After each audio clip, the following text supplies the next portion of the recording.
The first game of spring is one day away, and Lance Lynn gets the nod against the San Diego Padres. Eloy Jimenez dropped weight this past offseason and continues to put in the work in the outfield. It does not sound like he will be going away quietly.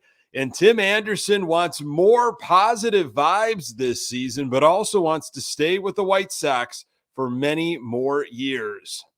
You are Locked On White Sox, your daily Chicago White Sox podcast. Part of the Locked On Podcast Network, your team every day.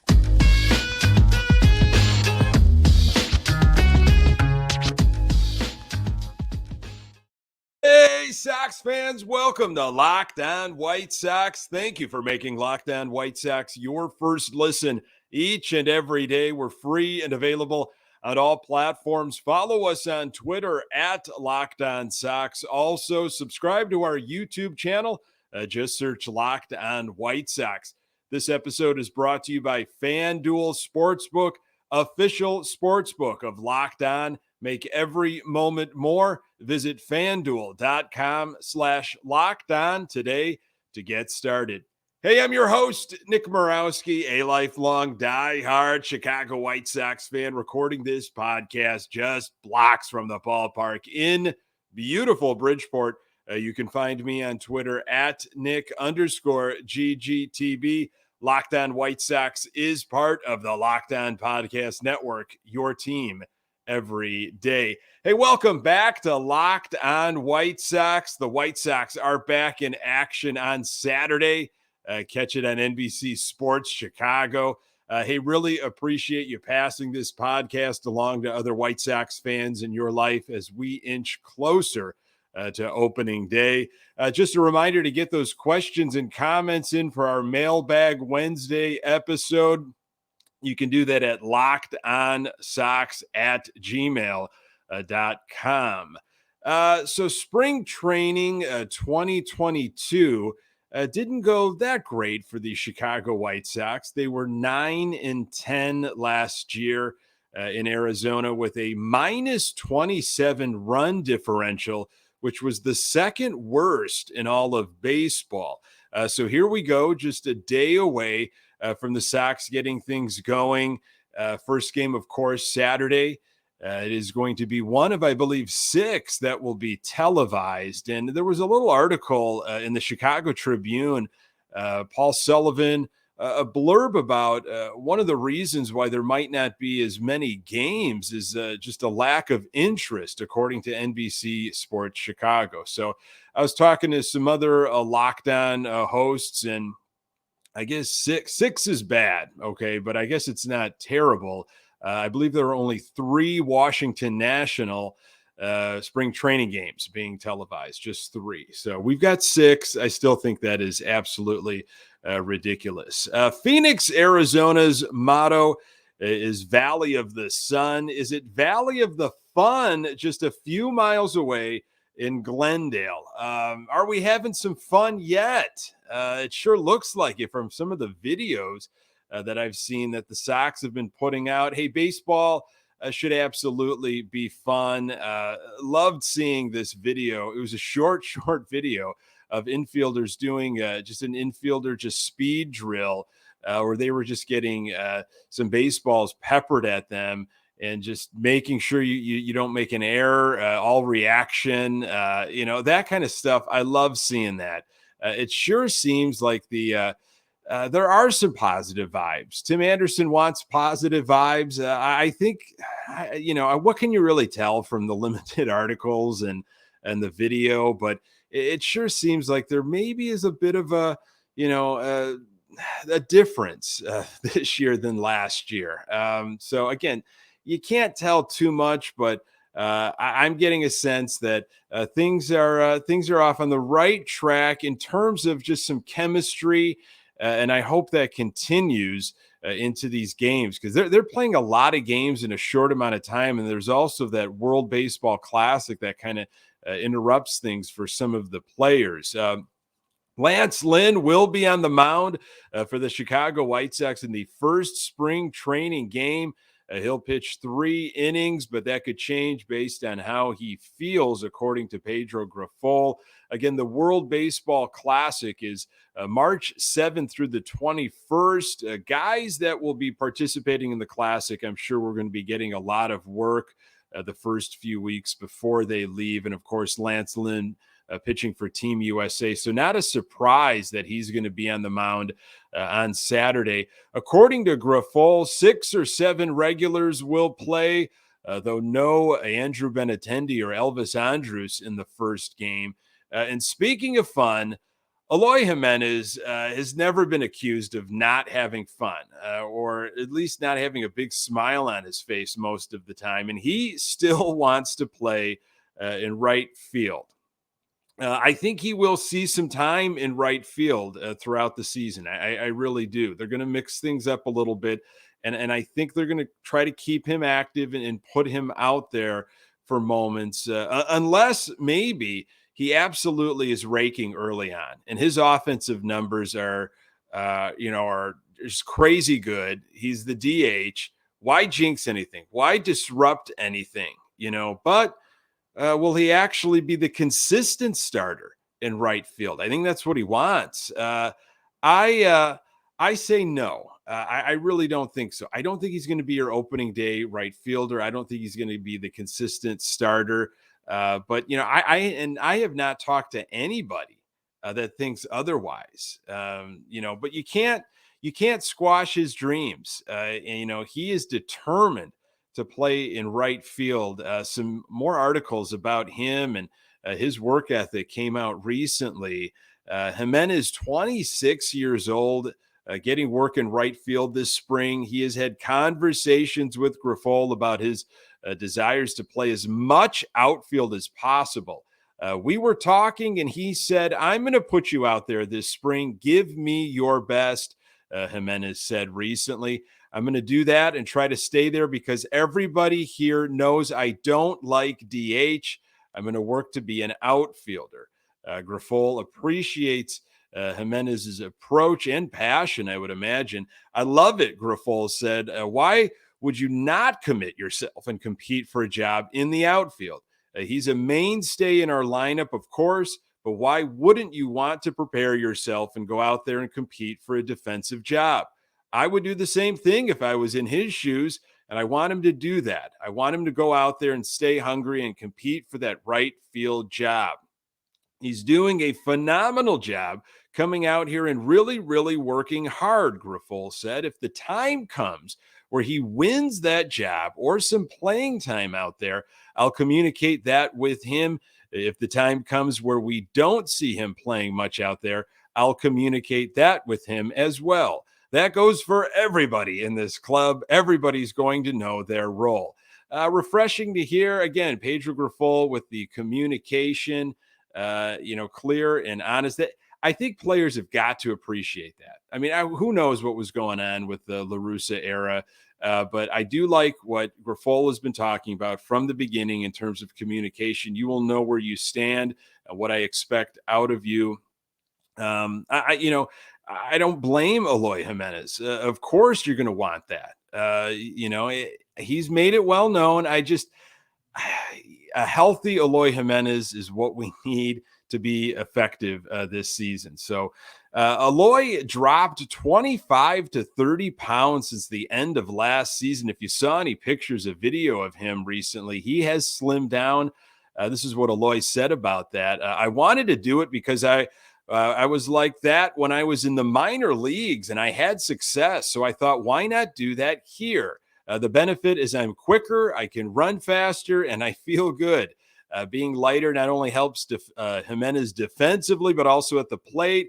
I feel that I hit the ball with less movement," Eloy said. "Sometimes when I was overweight, I have to rush myself. Right now, I feel better that I don't need to rush anything. If I'm healthy, I know I can do anything. I just try to get better every year. I don't have expectations on myself. I know I'm good. So if I'm healthy, that's my biggest thing."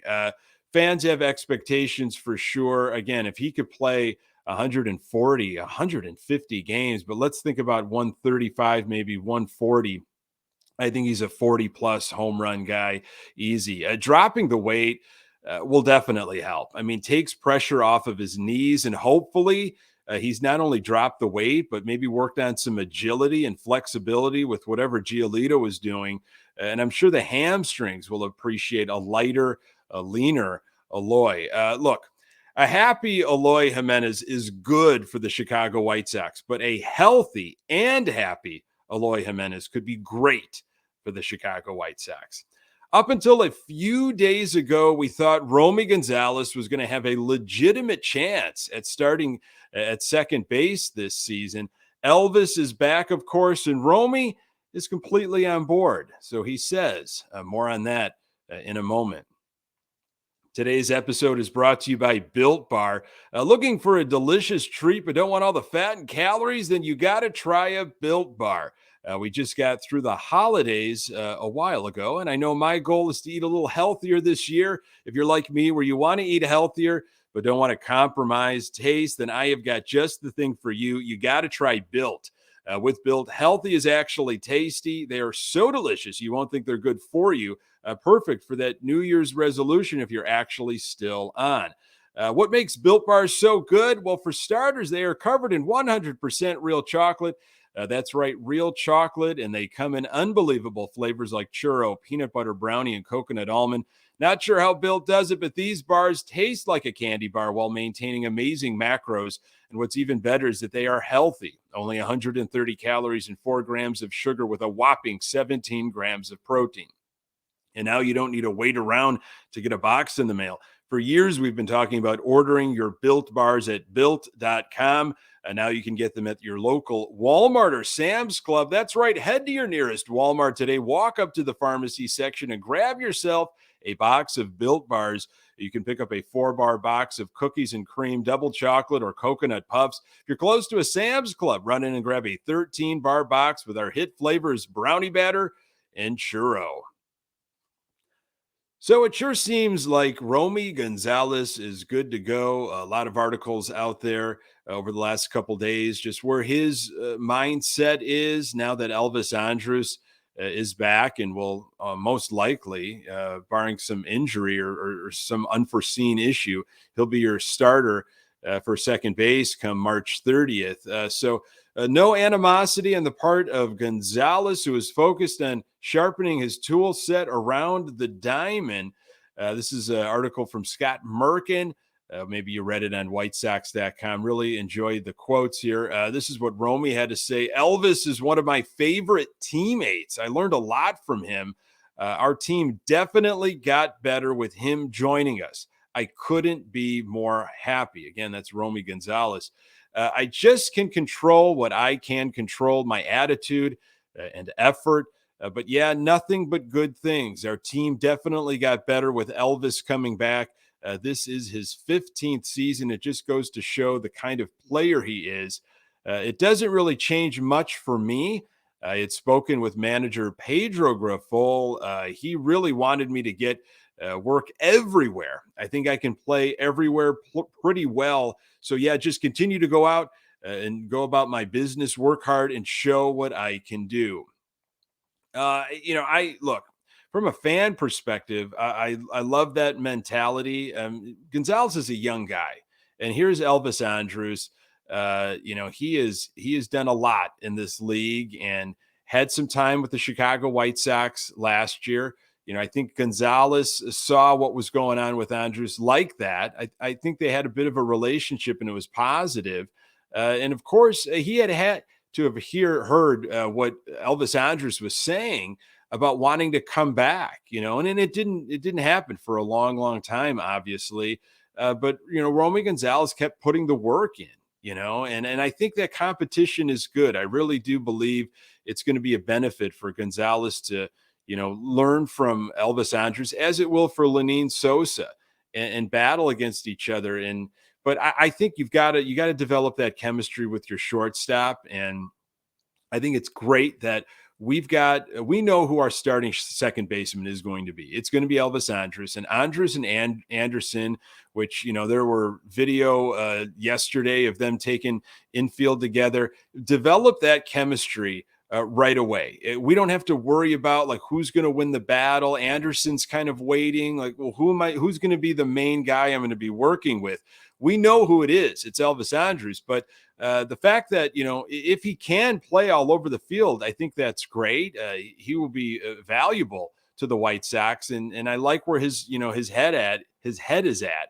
He's saying all the right things. And I really hope he can play all over the place. I think he's got more pop in his bat than Garcia, which, by the way, I have not heard a lot about Leury Garcia. I've a couple little statements from Pedro Grifol, but I'm not going to read too much into that. I think there is some value from Leury Garcia. It's just in small doses here and there. And I think that's Pedro Grifol's job. That's one of the tough jobs of a manager, is to figure out how you're going to play different guys throughout a series, throughout a game. And that's where I think you're going to pay attention in spring training of where guys get work. So talking about saying all the right things, this was a very interesting little quote from Brian Shaw, our new reliever. I don't know if you saw this. Merkin asked him how the fit with the White Sox came about. And Brian Shaw said, "What answer do you want? The actual answer or the PC one?" So Merck, of course, asked for the actual answer. And Shaw said, "They called and gave me a job." So there you go. There's our new reliever who may or may not be starting in Charlotte. Here's a few things to maybe look for, what I'm going to be looking for on Saturday. Does it seem like pitchers are able to do what they want to do? So, if you've watched enough spring training over the years, you know that pitchers go into games, working on either location or maybe they're working on their secondary stuff. And they might be okay getting hit around a little bit, but, they're trying to work on a specific thing. And it's between, maybe Katz and Grandal or whoever's behind the plate. And that might change, depending on obviously, how spring training rolls on and how many innings they pitch. But Lynn seems to be pitching maybe 3 on Saturday. And it just does he look like he's content with what he's trying to do? And sometimes we'll find that out after the game. I remember a couple of games many years ago when Jeff Samardzija was on the White Sox in spring training, and whatever he was trying to do, it was not going right. He got shelled that spring. He absolutely did. And it didn't go much better during the regular season. So looking to see if pitchers, and it's different, what you're trying to do in Arizona, you might not be able to replicate it 100% back in Chicago. A lot of factors, weather and humidity and all that kind of stuff. So keeping an eye on Lynn, obviously want him to feel good after his 3 or 4 innings. Where are guys getting the most playing time? As I mentioned, a couple moments ago, Gonzalez, Garcia, Sheets. How are they moving around? At what part of the game are being moved around? That's what I'll be looking for, Saturday, Sunday in these first few games. Defense and situational hitting. That seems to be a real focus of Pedro Grifol's, fundamentals, clean baseball. How do they start adapting to the rule changes? How do the Sox figure that out?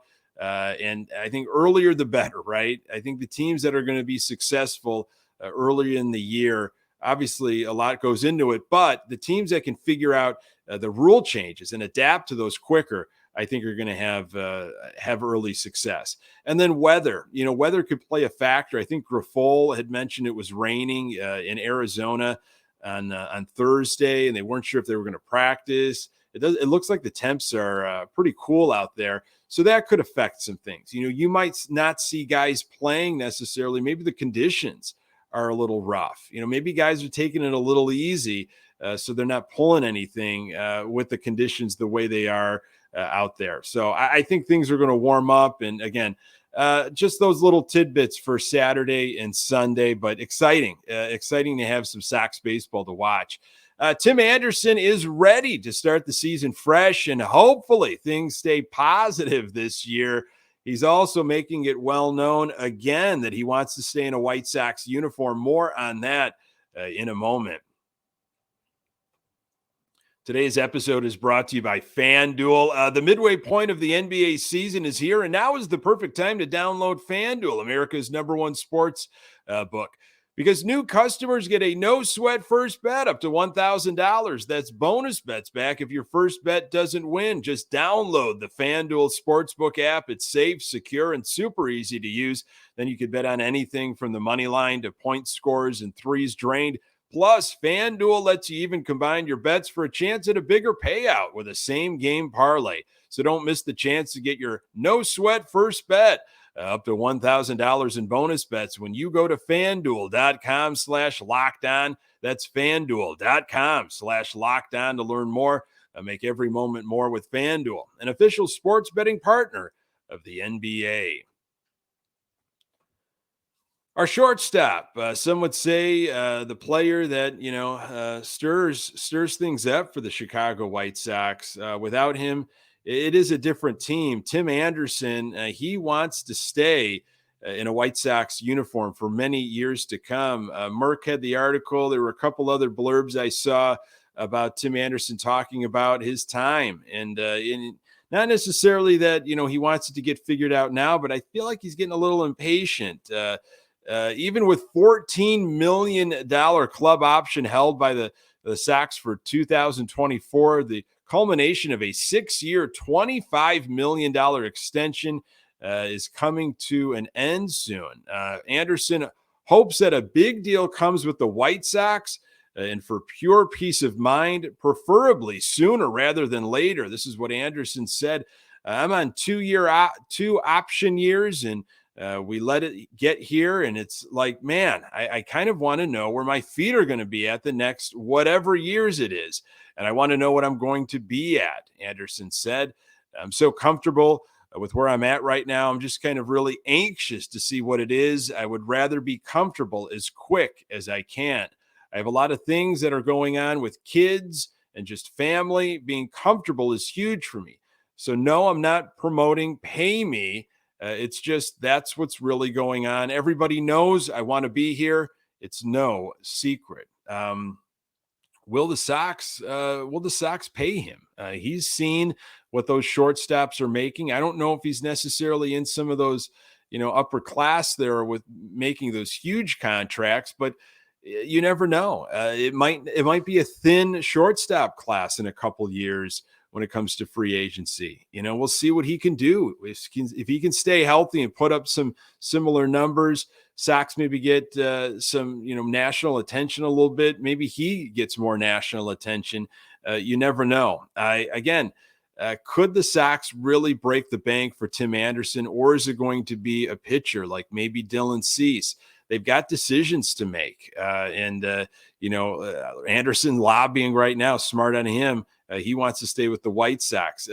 Read an article in The Athletic by James Fegan on Anderson just recently. Really interesting stuff. Anderson worked privately, according to Fegan, with Driveline Baseball multiple times during the offseason, even visiting its Arizona facility days before camp began. He went through several assessments and used its visualizations to track his progress toward the pre-injury version of himself, or rather, so it could track his progress, Fegan wrote. Driveline Baseball, you've probably heard it if you read MVP Machine, which was a really interesting book, came out 2019. I believe Driveline Baseball was featured quite a bit. I think it's out in Washington.